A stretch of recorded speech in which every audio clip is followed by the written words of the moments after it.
समझते हैं basic accounting principle. Accounting क्या है? एक लैंग्वेज है। किसकी लैंग्वेज है? तो बिजनेस की लैंग्वेज है। तो जिस तरह हर लैंग्वेज का एक अपना ग्रामर होता है, हम हिंदी इंग्लिश की बात करते हैं तो इन लैंग्वेज का भी एक ग्रामर है, एक रूल्स है, एक रेगुलेशंस है। तो उसी तरह अकाउंटिंग का भी प्रिंसिपल समझ लीजिए। ये जो अकाउंटिंग प्रिंसिपल है ये एक ग्रामर है, एक ये इस लैंग्वेज बिजनेस लैंग्वेज का एक ग्रामर है जिसके कुछ रूल्स है, गाइडलाइंस है, ठीक है, जिससे हम अपने फाइनेंशियल इंफॉर्मेशन को कैसे रिकॉर्ड करते हैं, कैसे रिपोर्ट करते हैं, ये चीज़ हमें गाइड करता है।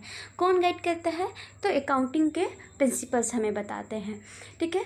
तो ये कुछ अकाउंटिंग के प्रिंसिपल है, जैसे business entity principle, money measurement principle, going concern principle, cost principle and so on.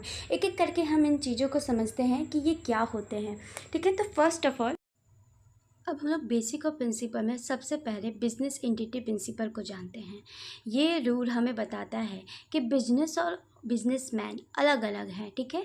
Honour जो होते हैं वो बिजनेस से सेपरेट ट्रीट किए जाते हैं, ठीक है। This principle state that business consider a separate legal entity from its owner. यानी बिजनेस में किया गया इन्वेस्ट वो बिजनेस का पैसा होता है, ना कि ऑनर का पैसा होता है, ठीक है। Business transaction must be recorded separately from the personal transaction of owner. Suppose कीजिए आप एक ऑनर है जिसने अपने बिजनेस में 50,000 इन्वेस्ट किया है। वो जो है वो 50,000 बिजनेस के पर्सपेक्टिव से वो ऑनर बिजनेस क्या समझेगा? वो ऑनर का लायबिलिटी है। वो ऑनर जो हमें पैसा दिया है वो एक लायबिलिटी के फॉर्म में लेगा।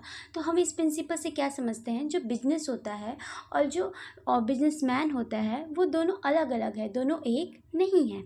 फिर आता है हमारा सेकंड में money measurement principle. Money measurement principle ये कहता है जो भी मॉनेटरी वैल्यू, जो भी मॉनेटरी टर्म्स में होगा वही बिजनेस में रिकॉर्ड होगा। आपके इमोशन, आपके हार्ड वर्क, आपका गुडविल, ये सब कुछ इंक्लूड नहीं होता है।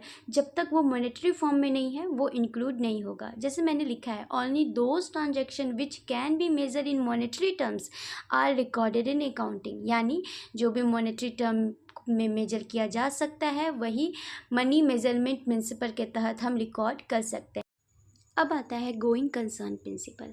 गोइंग कंसर्न प्रिंसिपल ये कहता है, हम ये सोच के चलते हैं, एज्यूम करके चलते हैं, जो बिजनेस है वो हमारा कंटिन्यूअस प्रोसेस है, वो लॉन्ग टर्म तक चलेगा। इसी वजह से हम लोग लॉन्ग टर्म एसेट्स को भी परचेस करते हैं। ये सोच के हम कभी बिजनेस स्टार्ट नहीं करते हैं कि आज मैंने बिजनेस स्टार्ट किया वो कल या परसों में बंद हो जाएगा। नहीं, हम ये सोच के बिजनेस स्टार्ट करते हैं कि हम जो बिजनेस स्टार्ट कर रहे हैं वो लंबे समय तक चलेगा। जैसे सपोज़ कि आपने एक मशीन खरीदी है, लॉन्ग टर्म मशीन खरीदी है, क्या उस मशीन की वैल्यू आप रिकवर कर लेंगे 4 या 3 महीने में? नहीं, उस मशीन को रिकवर करने में 10 साल लगेंगे। तो ये क्या है, इमिडिएटली नहीं उसको रिकवर कर सकते। तो गोइंग कंसर्न प्रिंसिपल भी यही कहता है कि जो बिजनेस है वो लंबे समय तक चलता है और वो एक कंटिन्यूअस प्रोसेस भी है। फिर आता है आपका कॉस्ट प्रिंसिपल। कॉस्ट प्रिंसिपल को हम लोग हिस्टोरिकल कॉस्ट भी कहते हैं। कॉस्ट प्रिंसिपल हमें ये बताता है कि जो एसेट्स होता है, जो भी एसेट्स आप खरीदते हैं, जिस टाइम वो खरीदते हैं उस टाइम की जो उसकी प्राइस होती है वही हम अकाउंटिंग बुक्स में हम वही रिकॉर्ड करते हैं, ना कि उसकी मार्केट वैल्यू को रिकॉर्ड करते हैं। जैसे सपोज़ आपने एक बिल्डिंग खरीदी है, आज के डेट में उस बिल्डिंग की प्राइस जो है वो 10 लाख रुपये है, पर कुछ आने वाले सालों में उसकी मार्केट वैल्यू क्या हो जाती है? 25 लाख हो जाती है। तो आप अपने अकाउंटिंग बुक्स में क्या रिकॉर्ड करेंगे? 10 लाख रुपए, क्योंकि उसकी ओरिजिनल कॉस्ट जिस टाइम आपने वो एसेट को परचेज किया था उसकी कॉस्ट कितनी थी? 10 लाख रुपए थी, ठीक है। आज के डेट में वो 25 लाख है। तो हम लोग करेंट प्राइस यानी करेंट मार्केट वैल्यू नहीं लिखते, हम जब उस एसेट को परचेज करते हैं तब की वैल्यू को लिखते हैं, यानी उसकी ओरिजिनल कॉस्ट को जिसमें हम लोग ने खरीदा है। तो ये इस प्रोसेस को हम लोग कहते हैं कॉस्ट प्रिंसिपल या हिस्टोरिकल कॉस्ट। कहीं कहीं आप इसको कॉस्ट कंसेप्ट के भी रूप में पढ़ते हैं। अब आता है एक्वायर प्रिंसिपल। एक्वायर प्रिंसिपल का मतलब ये होता है जब इनकम या एक्सपेंसेस को तभी रिकॉर्ड करना जब वो एक्चुअली में हो रहा है, ठीक है, ना कि तब जब पैसा आ रहा है। जैसे मैंने लिखा है, revenue and expenses are recognised when they are earn, not when the cash pay received और पेड। यानी सपोज कीजिए कि आप जो हैं कहीं ट्यूशन पढ़ाते हैं, ठीक है। अब आप ट्यूशन पढ़ाते हैं तो आपका मंथ स्टार्ट हो जाता है अप्रैल से, पर आपको पेमेंट कब मिलता है? मई में। तो ये जो अप्रैल में आपने वो इनकम अर्न किया, तो आपका इनकम कब अर्न हुआ? अप्रैल में या मई में? अप्रैल में अर्न हुआ। भले आपको कैश मई में मिल रहा है, पर इनकम जो हुआ वो आप कब अर्न किए? अप्रैल में अर्न किए। तो ये क्या होता है? ये एक्वेल प्रिंसिपल, यानी ये एक्वेल बेसिस पे होता है। ये बहुत ही इंपॉर्टेंट कंसेप्ट है हमारा अकाउंटिंग में, accrual basis and cash basis. Cash basis तब हम लोग रिकॉर्ड करते हैं जब हमारा पैसा आया या गया। जब पैसा आता है जाता है तो वो कैश बेसिस हो जाता है, पर जब हमारा इनकम या एक्सपेंसेस होता है वो एक्वेल बेसिस पे कराता है। ये अकाउंटिंग पीरियड का रियल और एक्यूरेट इन्फॉर्मेशन देता है, इससे ये प्रिंसिपल हमारे लिए इम्पॉर्टेंट भी हो जाता है। डुअल एक्सपेक्ट प्रिंसिपल, ये अकाउंटिंग का मोस्ट बेसिक और इम्पॉर्टेंट कंसेप्ट है। डुअल एक्सपेक्ट प्रिंसिपल यानी दो पहलुओं वाला सिद्धांत, जिसमें हर ट्रांजैक्शन के दो पहलू होते हैं, एक डेबिट और दूसरा क्रेडिट, ठीक है। तो इसी वजह से हम लोग इसे डबल एंट्री सिस्टम भी कहते हैं। डबल एंट्री सिस्टम को याद रखने के लिए हम एक इक्वेशन को याद रखते हैं, जिसको अकाउंटिंग इक्वेशन के रूप में जानते हैं और आगे इसको पढ़ते भी हैं। इसी इक्वेशन पे बेसिक अकाउंटिंग इक्वेशन आप समझते हैं, जिसमें हम ये देखते हैं कि एक साइड को दूसरे साइड से बैलेंस करने के लिए हमें ये इक्वेशन बहुत ज़रूरी करता है। जैसे ये इक्वेशन क्या है? Assets equal to liability plus capital account. मान के चलिए जो पैसा आप कहीं डालते हैं वो कहीं से आया तो ज़रूर होगा ना।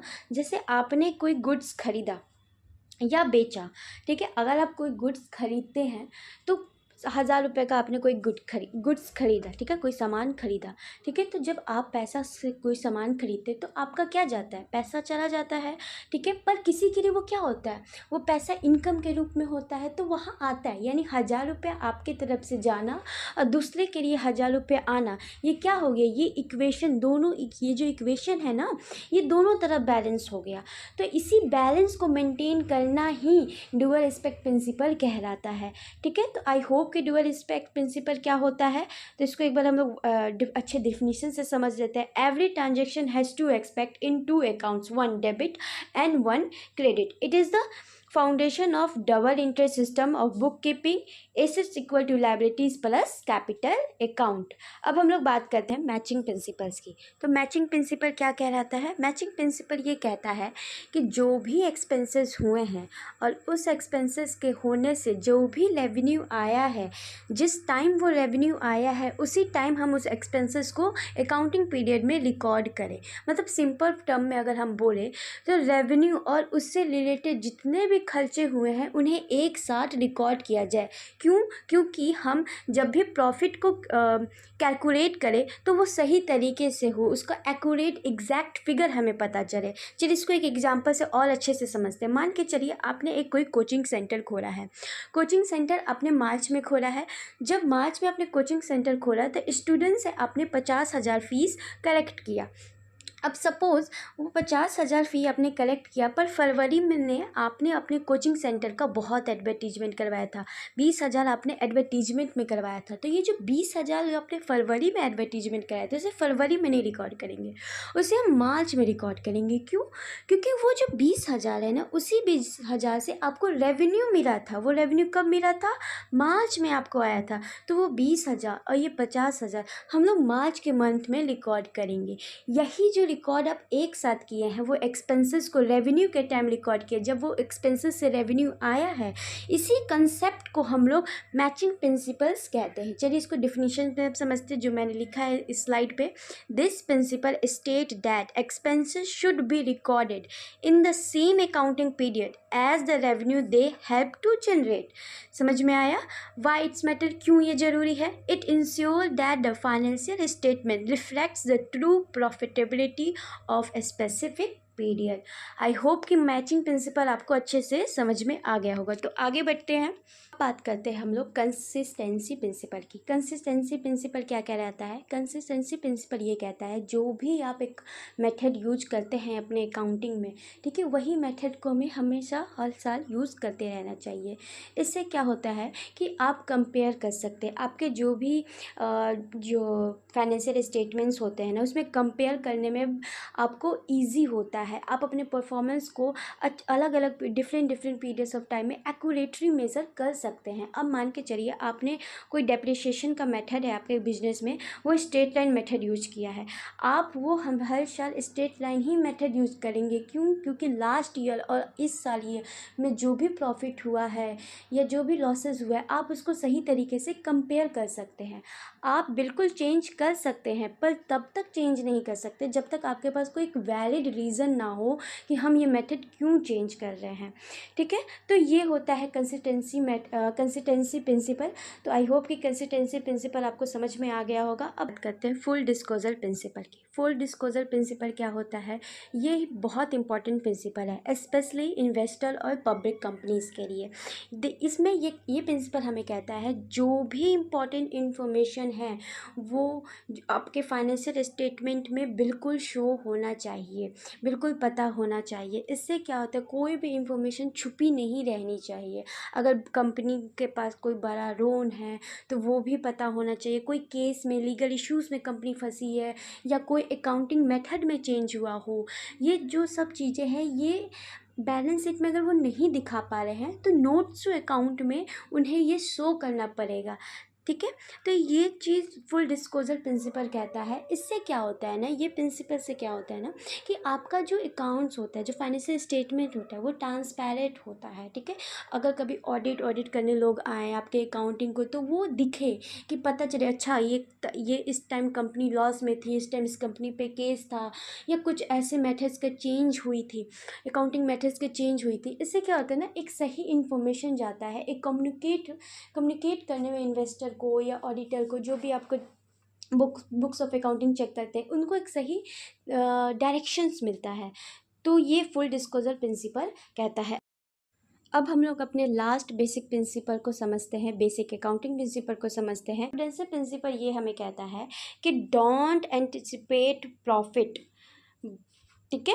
हम अपने प्रॉफिट को पहले से ही सोच के ना चलें। जब तक वो हो नहीं जाता, जब तक प्रॉफिट आपको हो नहीं जाता, तब तक उसे बुक्स ऑफ अकाउंट में रिकॉर्ड ही ना करें। पर हाँ, अगर आपको थोड़ा सा भी डाउट हो रहा है कि आपको लॉस हो सकता है, तो उसके लिए तैयार रहिए, उसको बुक्स ऑफ अकाउंट में रिकॉर्ड भी करके रखिए, ठीक है। तो ये सिंपल टर्म में कहें तो anticipate no profit but provide for all possible losses, ठीक है।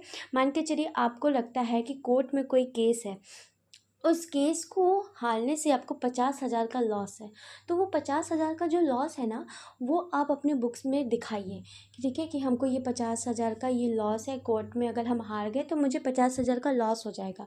पर अगर आप जीत गए तो आपको 1 लाख का रिवॉर्ड मिलेगा। तो वो जो 1 लाख का रिवॉर्ड मिलेगा ना, वो तब तक अपने रिकॉर्ड नहीं करना है जब तक वो आपको 1 लाख मिल नहीं जाता। पर वही 50,000 जो है वो आपको रिकॉर्ड करके रखना है कि हाँ, मुझे ये फ्यूचर में 50,000 का लॉस हो सकता है। तो ये बहुत ही इंटरेस्टिंग प्रिंसिपल्स होता है, ठीक है। ये हमें एक ओवर कॉन्फिडेंस नहीं देता है जिससे हम अपने फाइनेंशियल स्टेटमेंट पे या फाइनेंशियल रिकॉर्ड में कुछ गलती ना कर दे, ठीक है। तो ये हमें ओवर कॉन्फिडेंस से भी बचाता है। तो ये प्रिंसिपल बहुत इंटरेस्टिंग है, इसे आप हमेशा याद भी रखिएगा, ठीक है। तो अब हम लोग आगे बढ़ते हैं। हमारे 10 के 10 basic accounting principle I hope कि आपको क्लियर हो चुका हो। आई होप कि आपको ये वीडियो पसंद आया होगा, आप अकाउंटिंग बेसिक प्रिंसिपल्स को समझ गए होंगे। ऐसे ही मेरे वीडियोस को देखते रहिए, उसे अपने दोस्तों के साथ शेयर कीजिए। Thanks for watching. Follow Gupta ji Kamal's classes and subscribe also.